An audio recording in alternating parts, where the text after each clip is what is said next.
तुकाराम मुंढे समर्थक नावानं फेसबुक अकाउंटवरून नागरिकांना एकत्र येऊन जबाबदारीनं सहभाग घेण्याचं आवाहन करण्यात आले। नागरिकांचा सक्रिय सहभाग हीच भेसळ आणि बनावट उत्पादनाविरोधातली प्रभावी कारवाईची गुरुकिल्ली आहे। चला सर्व मिळून आपल्या परिसराला सुरक्षित बनवण्यासाठी ही जबाबदारीनं साथ देऊया असं आवाहनही या समर्थकांकडून करण्यात आले।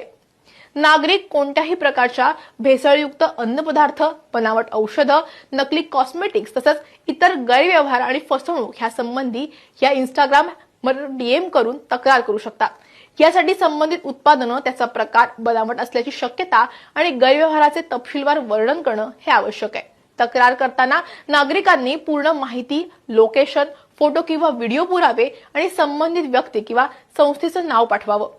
यासह उत्पादन कोणी तयार केलंय, कोणत्या ठिकाणी मिळालं आणि त्याचा प्रकार काय आहे हे देखील स्पष्टपणे सांगणं गरजेचं आहे।